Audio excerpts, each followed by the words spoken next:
Hey everyone, and welcome back for another deep dive. You know the drill. You send us the thought-provoking stuff, and we think about it. Dive right in. Exactly. So Okay. today we are tackling soulmates, a Yes. concept that has inspired countless love songs, poems, movies, And just as many arguments, probably. probably even more arguments. Yeah. You sent over an excerpt from a book called The Soulmate Myth. Okay. So we're going to see what it has to say. Yeah. Is our soulmate out there just waiting to be found? Right. Or are they more like a DIY project? I love how this book starts by taking us way back in time. Yeah. You know, it's easy to forget that for most of human history, marriage wasn't really about romantic love. It wasn't about, like, finding your soulmate or anything like that. Right. Like imagine a caveman couple just gazing into each other's eyes. Uh-huh. It's a little hard to picture. Yeah, and the book makes it really clear that back then, partnerships were all about survival. Absolutely. You know, joining forces. Pooling resources, protection, keeping the tribe going, all of that. Right. The very practical stuff. Exactly. And from a psychological perspective, it makes you wonder how much our modern-day obsession with the one is really just a product of our times, Mm-hmm. Like, we have so much more freedom to choose our partners now, We do. which is fantastic, but it also creates this kind of pressure to find that one perfect person Oh, yeah. in this sea of possibilities. It's true. We've gone from arranged marriages to like this endless buffet of potential soulmates. Right? And the book mentions this stat that I thought was really interesting. 79% of people under 45 in the U.S. believe in soulmates. Wow. That's a lot of people. Yeah. But then it goes on to say that there are actually two very different ways of looking at it. Two very different camps. Yeah. You've got the one and only believers, right? Destiny, fate, two halves of a whole, all that. Right. And then you have the folks who see soulmates as something you build. It's not a finished product that you just find out there. It's more like a relationship you work on, you grow together over time. So maybe the question isn't, do soulmates exist? But what kind of soulmate are you looking for? Yeah. Which I guess leads to the next question. How much does that belief actually affect how you act in a relationship?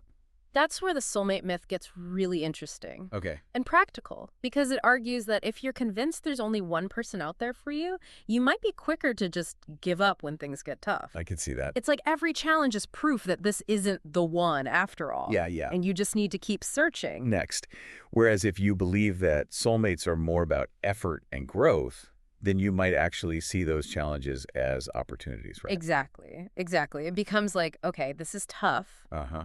but how can we work through this together? Like, how do we grow from this as a couple? Almost like a test of your commitment Right. to building that soulmate connection. And, it's fascinating how this ties back to something the book touches on briefly, which is attachment theory.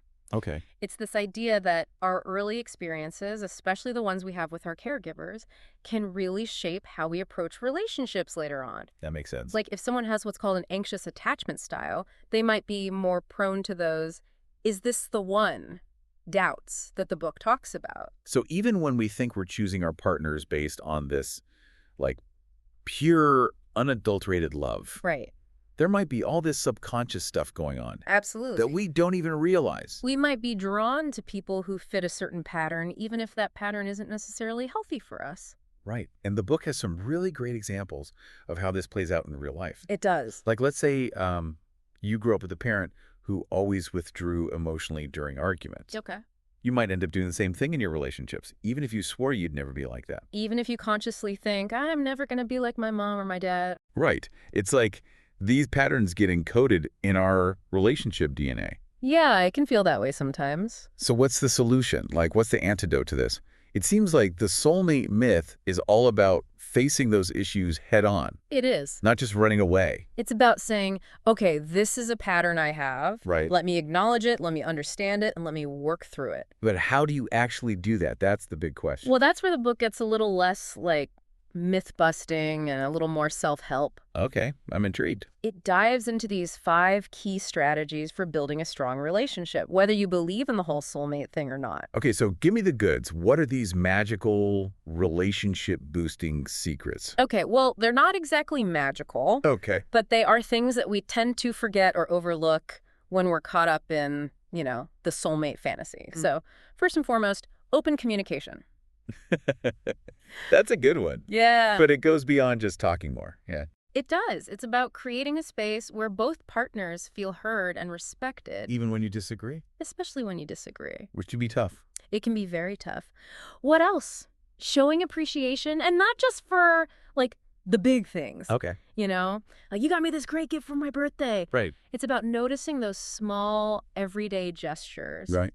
Expressing gratitude, making those little deposits in the relationship's emotional bank account. I like that analogy. It's about building up those positive feelings. And so you have something to draw on. Especially as the relationship goes on and, maybe you're not in that honeymoon phase anymore. Right. It's about keeping things from getting stale.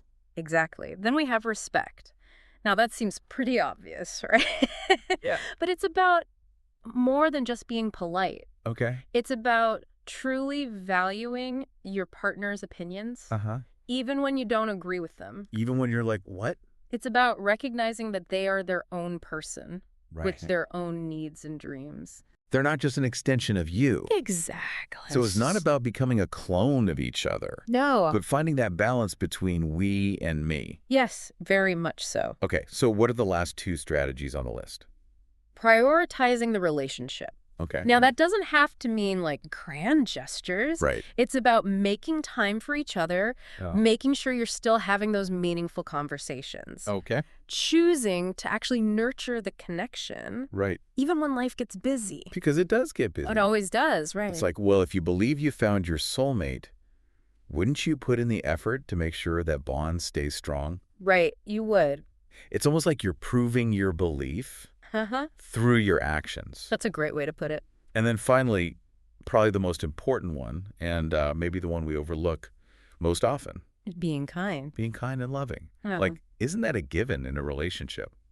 Shouldn't that just be automatic? You would think so, but it's so easy to let resentment build up. Oh, yeah. It's so easy to fall into those negative patterns. All right. And the book is saying that even when you disagree, even when you're frustrated, choosing to be kind can make all the difference. Okay. It's about preventing those small hurts from becoming major wounds. So it's not about pretending everything's perfect, No. but just approaching those inevitable bumps in the road Yeah, with a little more compassion. exactly. Makes sense. Yeah. But I got to know, does the soulmate myth actually answer the big question?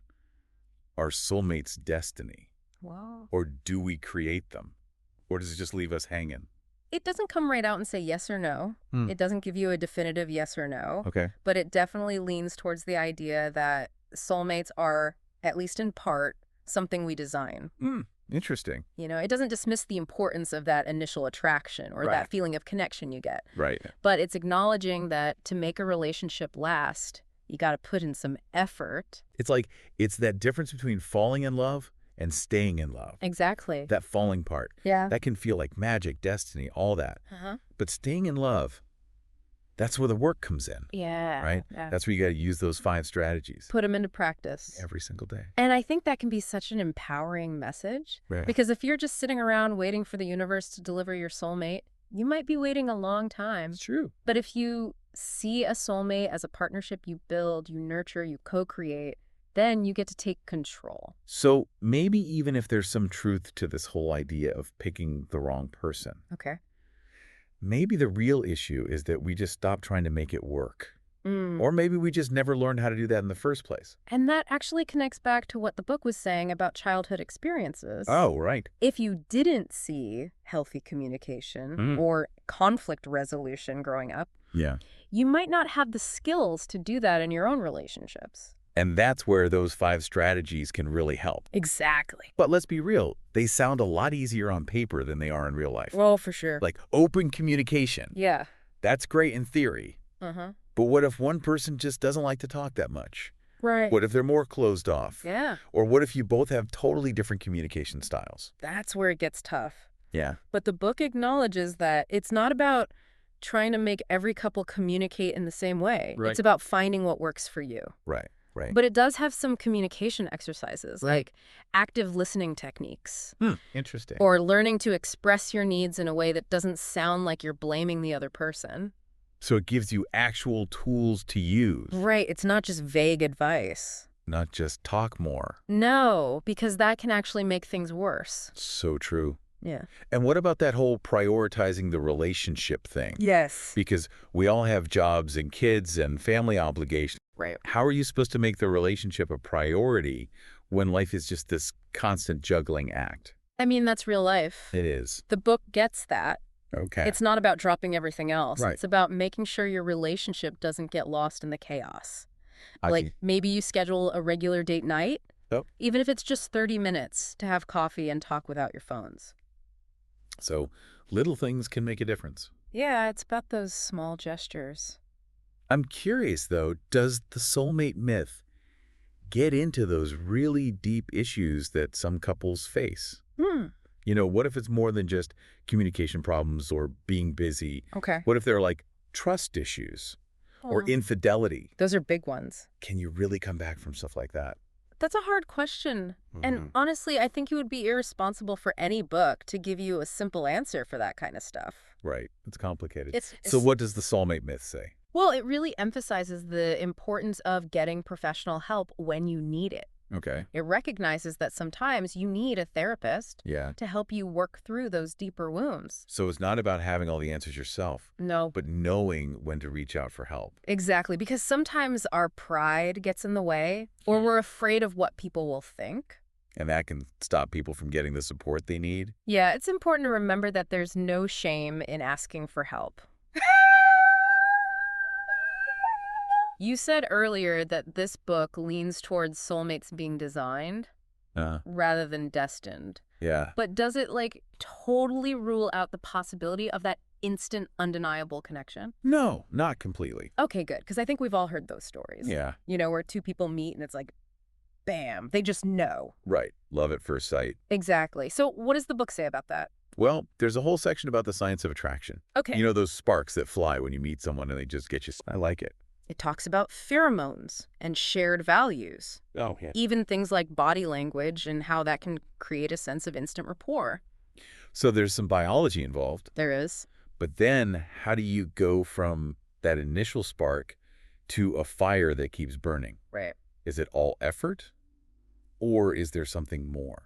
Good question. Does the book talk about that? Something more? Well, it brings up the idea of compatibility. Okay. And not just do you have the same hobbies? Right. It's talking about deeper levels of compatibility. Okay. Like emotional intelligence, core values, attachment styles, even... So even if you're really attracted to someone, Right. if you're not compatible on those deeper levels, It could be a struggle. it might not work out. Long term, yeah. So maybe that initial spark is like the kindling. Okay. And compatibility is the fuel that keeps the fire going. I like that. But doesn't that mean that some people are just destined to be incompatible? Like no matter how much effort they put in, it's just never going to work. That's a tough one. Yeah, it's a bit bleak, isn't it? It is. And honestly, this is one area where I think the book could have gone a little deeper. Okay. It doesn't really go into detail about what happens when couples just aren't compatible Right. or how to deal with that kind of situation. It seems more focused on the couples who do have that potential. Right, the ones who are willing to put in the work. But it doesn't talk about what happens when those key ingredients are just missing. And I think that's an important conversation to have. Yeah, I agree. Because even if you believe in this whole idea that you create your soulmate, there's still that question of what if the raw materials just aren't there? What if it's just not going to work? Exactly. And what if one person's willing to try, but the other one isn't? Yeah, those are tough situations. They are. And I think it's important to acknowledge that not all relationships are meant to last forever. Right. But even if a relationship ends...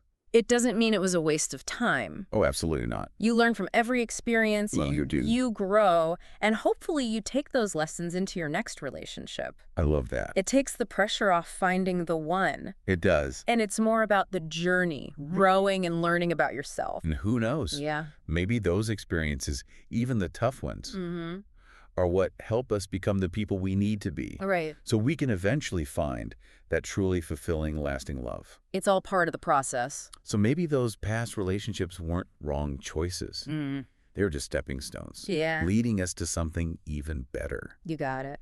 It's about embracing the journey. Yeah. Learning from the good and the bad. And never giving up on love. Never giving up. Now, before we get to the last part of our deep dive, I have to ask, What's that? did the soulmate myth leave you feeling more optimistic or more cynical about love? Well, Because I'm kind of feeling a mix of both, to be honest. It's definitely more nuanced than just, optimism or cynicism. The book doesn't try to pretend that relationships are easy, Right. but it also doesn't say that love is impossible. Yeah. It's more like a realistic roadmap, I like that. a roadmap. It acknowledges the bumps in the road, but also tries to give you directions. And speaking of bumps in the road, I was thinking about something the book mentioned earlier, about how society's expectations can affect our relationships. Oh, for sure. It's like we're constantly bombarded with these picture-perfect images of couples Yeah. on social media, movies, everywhere. Everywhere you look. How do you even build a real relationship Right. when you're comparing it to that? Well, the book actually calls it relationship dissatisfaction. Okay. Like, we start focusing on what's missing instead of appreciating what we have. Right. And then we start wondering if our partner is really our soulmate. Exactly. Because they don't look like that. Because they don't fit that perfect image. Mm. It's like we're holding our relationships up to this funhouse mirror. Yeah. Everything is distorted, out of proportion. Totally. So how do we break free from that? That's the million-dollar question. Does the book give us any advice? It does. It encourages couples to, define their own values Okay. and set their own goals for the relationship. Okay, so don't just follow what everyone else is doing. Exactly. Figure out what a happy and fulfilling relationship means to you. To you as a couple. Right. Not to your parents, not to some influencer on Instagram. So you create your own vision. Exactly. Almost like a blueprint for your relationship. And you can always refer back to that blueprint Okay, when things get tough. that makes sense. I'm just wondering, does the soulmate myth acknowledge that sometimes, even if you do all the right things, Yeah. even if you really try, relationships just don't work out? It does. Okay. And it actually makes a distinction between, healthy endings Right. and, the more traumatic ones. Yeah. And it says that sometimes letting go is an act of love, both for yourself and for the other person.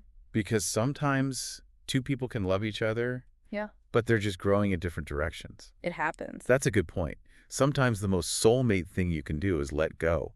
It is. But that doesn't mean it wasn't a meaningful relationship, right? Of course not. Every relationship teaches us something, It does. whether it lasts a lifetime or just a short time. About ourselves, about love, about what we're looking for. Exactly. Even if it ends badly, those lessons can be really important. So maybe the real myth isn't about soulmates. It's this idea that finding your soulmate means you're done. Right. Like you've reached the finish line. Happily ever after. Maybe it's more about the journey. I think so. Growing and changing together. It goes back to that idea of soulmates being designed, not destined. It's about realizing that love isn't this perfect thing. Right. It takes work. It takes communication. It takes being willing to change. And that's the beauty of it, right? Maybe.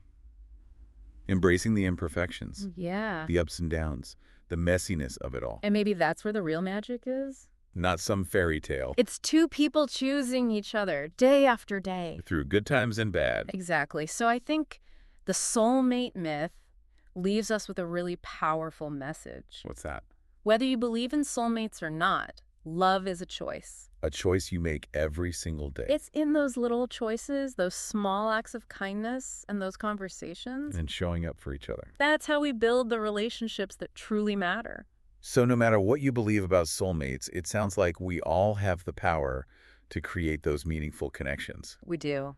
Well, on that note, a huge thank you to everyone for joining us on this deep dive into the world of soulmates, love, and everything in between. It's been a pleasure. We hope you learned something new and maybe even feel a little more hopeful about finding that special someone. Until next time, keep diving deep.